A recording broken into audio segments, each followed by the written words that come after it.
আপনি তো featuring first polling কিন্তু তার আই কার্ডটা অ্যাকসেপ্ট করছেন, কিন্তু পোলিংয়ে যেটা বলছে যে না তিনি এই বুথের ভোটার নন, তখন সেখানে চ্যালেঞ্জ ভোট হবে। তখন চ্যালেঞ্জ ভোট হলে আপনাকে প্রথমেই বলতে হবে হচ্ছে ভোটারকে যে দেখুন পলিটিক্যাল নমিনেশন করছে, আপনি যদি এই বুথের ভোটার না হন তাহলে আপনি সারেন্ডার করুন, চলে যান, আমরা কিছু করবো না। উনি যদি বলে যে না আমরা এই বুথের ভোটার, আমি এই বুথের ভোটার, তখন যিনি চ্যালেঞ্জ করছেন তাকে 40 ফোন নাম্বার 40 ফোন নাম্বার একটা ফর্ম হয়, ঠিক আছে, সেই ফোন নাম্বার 40টা ফিল আপ করতে হবে, 2 টাকা জমা দিতে হবে, যিনি চ্যালেঞ্জটা করবেন তার থেকে 2 টাকা জমা দিতে হবে। ফর্মটা ফিল আপ করার আগে দুটোভাবেই বলতে হবে যে যিনি ভুল প্রমাণিত হবে তাকে কিন্তু আমি পুলিশের হাতে হ্যান্ড ওভার করবো, এই ঘোষণাটা করতে হবে। সেটা পোলিং এজেন্ট হোক বা যিনি ভোটার হোক, দুজনকেই সেটা করতে হবে। এবং যিনি চ্যালেঞ্জ করছে তার থেকে 2 টাকা নেবেন, 2 টাকা দিয়ে ফর্ম নাম্বার 40 ফিল আপ করবেন, করে এবার তাকে প্রমাণ দেখাতে হবে যে তিনি ওই বুথের ভোটার নন। এই উপযুক্ত প্রমাণ যদি দেখাতে পারে তাহলে যার এগেইনস্টে এলিগেশনটা হলো তাকে আপনি পুলিশের হাতে হ্যান্ড ওভার করে দেবেন। আর যদি দেখাতে না পারেন তাহলে পলিটিক্যালকে পুলিশের হাতে হ্যান্ড ওভার করতে হবে। এটা খুব ডিফিকাল্ট ব্যাপার, খুব গন্ডগোলের ব্যাপার, এইগুলো পারস্পরিক এড়িয়ে যাবে।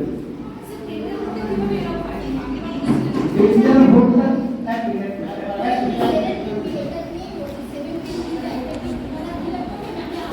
70টি টিচার দিবসের কাছে থাকবে, টিচার দিবসে ফিল আপ করবে না, উনি খালি ভোটটা দিয়ে চলে আসবেন, আর কিছু বলবেন না। ভোটটা দিয়ে ওটা খামে মানে এতে ব্যালটটা ভাঁজ করবেন, ভাঁজ করে খামে তুলবেন, করে আপনাকে জমা দিয়ে দেবেন। ফিল আপ যা করা সব আপনাকে করতে হবে। টেন্ডার ভোটে আলাদা উপায় হচ্ছে আপনার ফার্স্ট পোলিংকে বলবেন, ফার্স্ট পোলিং যখন এপিক কার্ড থেকে করবে, এপিক কার্ডের ছবিটা বা শুধু ছবি নয়, এপিক কার্ডের যে নাম্বারটা আছে সেই নাম্বারটা অ্যাটলিস্ট লাস্টে 4টে ডিজিটের সঙ্গে আপনার মার্ক কপির যে এপিক নাম্বারটা লেখা আছে তারটা যেন ম্যাচ করে দেখে নেয়।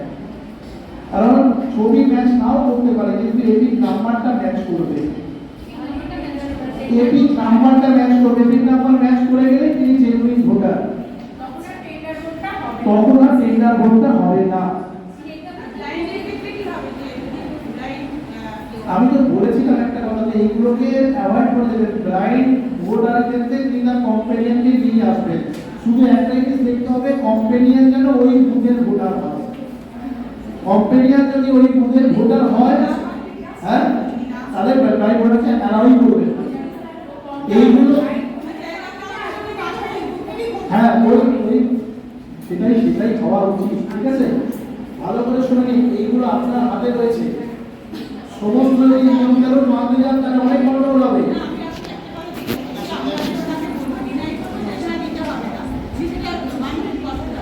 কেন মানবেন না? আপনি অবশ্যই বলবেন যে আপনার সাথে ভোট দিতে আসছে আমরা দুজনকে ছেড়ে দেবো, কিন্তু তাকে এই বুথের ভোটার হতে হবে এমন কাউকে নিয়ে আপনি আসুন। আপনাকে কোনো ফর্ম ফিল আপ করাবো না, তাহলে আপনাকে ফর্ম ফিল আপ করতে হবে, তাহলে আপনি ভোট দিতে পারবেন, আর কেউ কিন্তু অ্যালাউ হবে না। আপনি ভয় দেখাবেন, এসব তো বুঝতে হবে তো আপনাকে।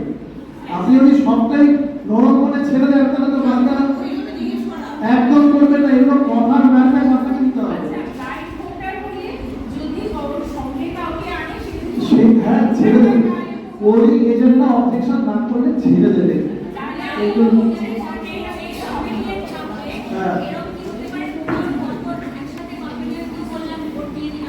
ও দেবে তো, ও আপনাকে বলতে হবে না, ভোট দেবে বলেই আসবে, আপনাকে বলতে হবে ভোটটা একটা জন্য দেবে বলেই আসবে। হ্যাঁ তাই সেটাই হয়, সেটাই হয় যে সেটাই হয় যে যিনি আসবেন তিনি তার ভোটটাও দেবেন, আর যিনি প্রাইম ভোটার তার ভোটটাও দেবেন, এটাই হবে।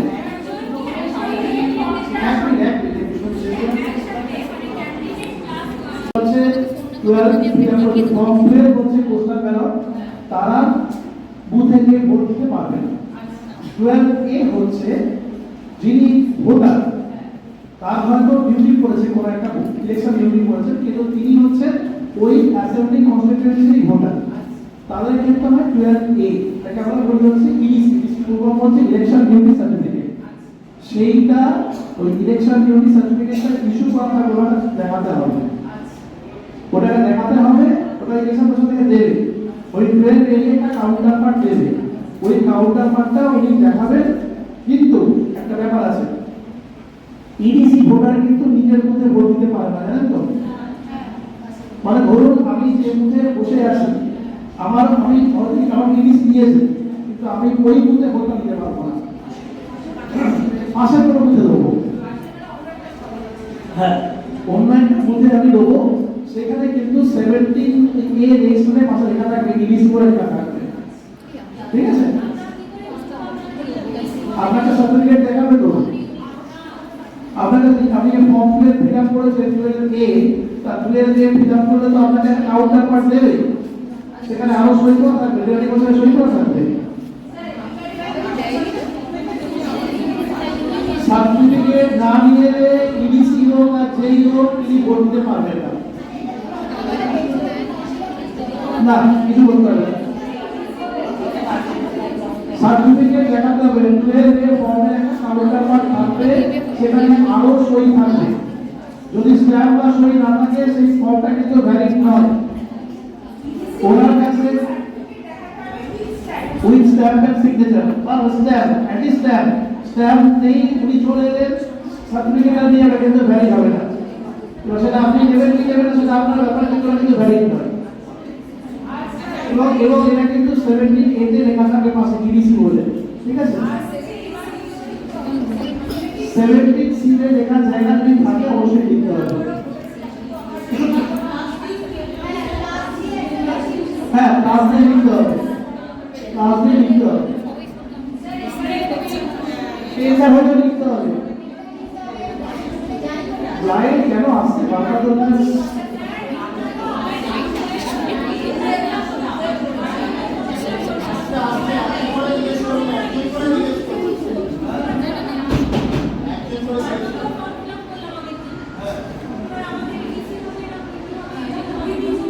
আপনার ট্রেনিং কি শেষ হয়ে গেছে? হয়নি তো? লাস্ট ট্রেনিং নিয়ে আপনি সব জানতে কার্ডে চিঠি আসবে, পার্টিসিপেট করবেন না, আপনাদের জানতে হবে যে আপনার সেকেন্ড আমরা ফার্স্ট বোলিং কে, সেকেন্ড বোলিং কে, থার্ড বোলিং কে আসলে মিট করতে হবে, তো সেইখানে আপনি ভোট দেবেন। যদি আপনার হয় ওই কি বলে পোস্টাল কার্ড হয়, আর যদি ইডিসি হয় তাহলে সেখানে আপনি ইডিসি পেয়ে যাবেন, লাস্ট ট্রেনিং এ সব পেয়ে যাবেন, চিন্তার কোনো কারণ নেই।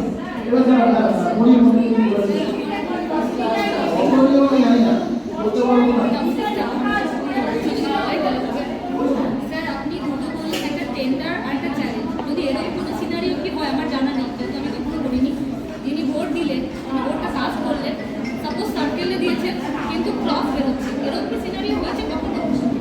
এরকম হওয়ার কথা নয়,